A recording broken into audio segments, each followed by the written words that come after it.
Alright guys, this next video is on rights issues.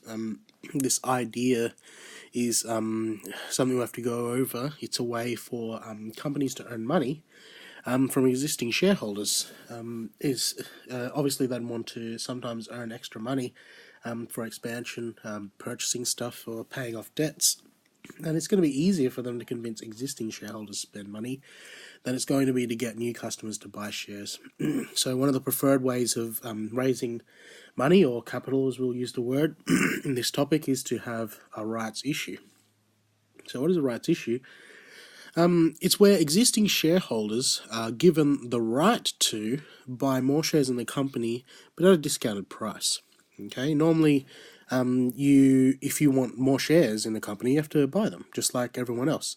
But here, the company is offering shareholders a way of buying more shares in their company and giving them a discount because they're already shareholders. And another advantage of that, it's already discounted. Another advantage is because the shares come directly from the company and not through a broker, they don't have to pay brokerage or GST, so it's doubly cheaper. So the extra shares are even cheaper. The shareholder, okay, at this point, it's only a right. It's only the right to buy the shares at a discounted price. The shareholder has to make the choice to actually take up those rights and actually buy those discounted shares. But if the company decides to make a renounceable rights issue, so if the shareholders get renounceable rights as opposed to non-renounceable, the shareholder can actually choose to sell their rights to someone else. And those rights, you'll see later on, the price of those is very small. It's actually the difference between the price of the shares after the rights issue and the discounted price. But it's actually advantageous for people to buy rights in shares if they're interested in the company, because it allows them to buy shares with no brokerage and GST because they're buying straight from the company. One negative effect of a rights issue is the company share price may be diluted. Why is that? It's because shareholders are given the rights at a ratio that depends on how many shares they already own. Say, 1 right for every 8 shares you already own. So obviously if you get 1 right to buy a share for every share that you own, for every 8 that you own, let's say you had 8 shares, you're going to get 1 share on top of that. So you end up with 9. And so if they were the only shares in the company before was 8, suddenly it's 9, and the value of the company hasn't changed. So the company is divided into more pieces, but the value in the whole company hasn't changed, so each share is worth a little bit less than before the rights issue. So that's a whole bunch of theory. The only way to really clear up how this works is through an example. So I've got the one from the book. Hopefully I can add a little bit to that. So the example is, Just Group announces a renounceable 1-for-6 rights issue at $3.85. The shares are currently trading at $4.20, and Bianca has 9,000 Just Group shares. So first step, how many rights will Bianca be able to afford? To be offered, sorry. So answer to part A. She has 9,000 and she gets 1 for every 6. So the quickest way to do that would be, she has 9,000 shares, and if she's getting 1 for every 6, she's going to get 9,000 divided by 6 shares offered to her, which is going to be 1,500 rights to shares. So that's part A. How many rights will she be offered? 1,500 of them, because she has 9,000. She's going to get 1/6 of the number she already has. Alright, part B. How much will it cost to take up her full rights entitlement? So she's being offered 1,500 shares, and it's at the discounted price of, so at $3.85. It's just up to you to work out how much this is going to cost. So grab a calculator. How much is it going to cost her? $1,500 shares. 1,500 at $3.85. It's going to cost her $5,775.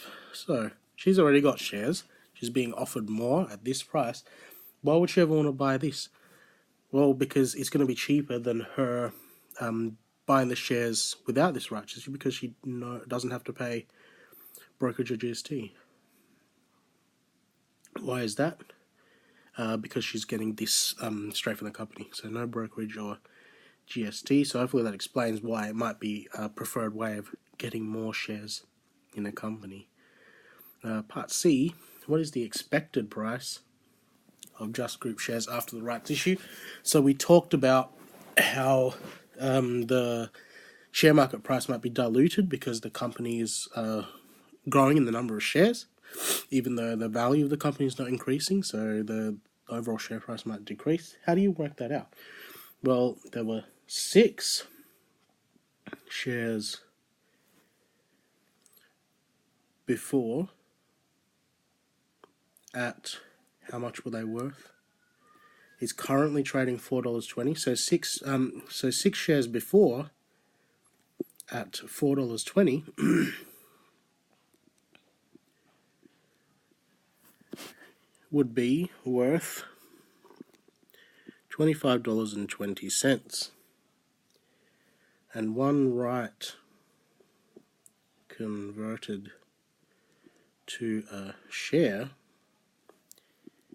that's going to be, the discounted price is going to pay $3.85 for that. So the total is going to be, of these 7 shares after the rights issue, total for 7 shares, the total is going to be,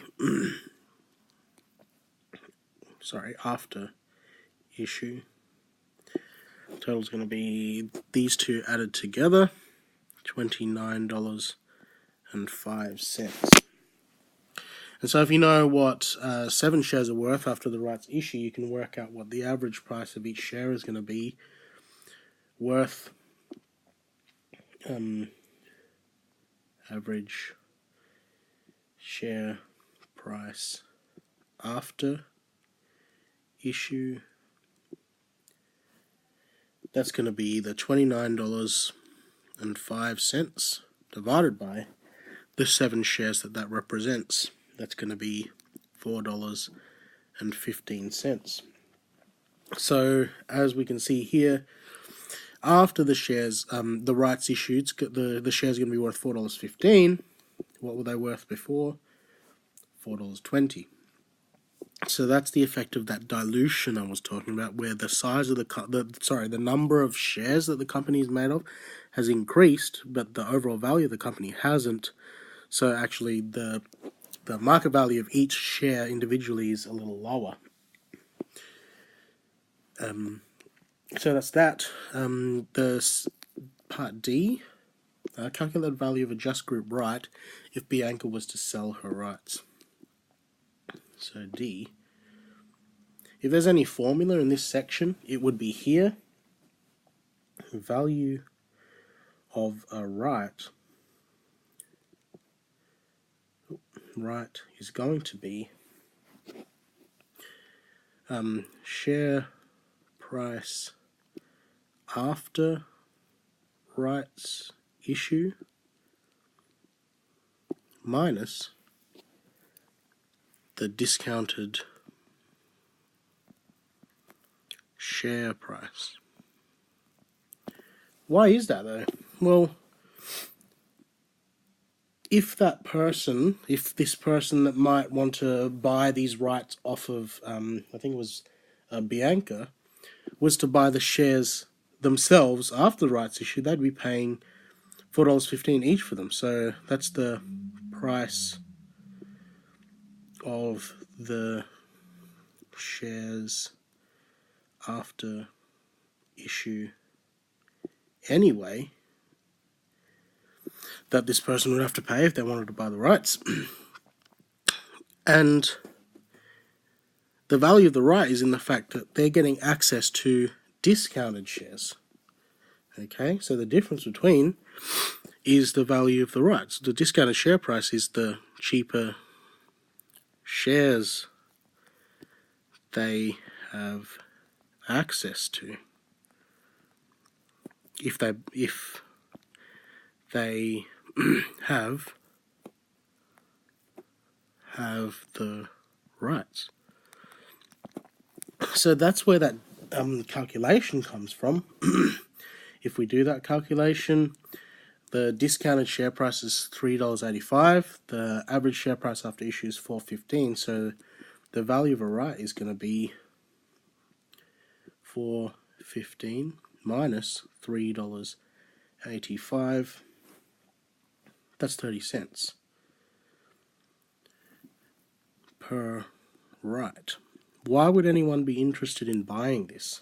Because you are paying 30 cents per right to buy shares at a lower cost than what they are at the time.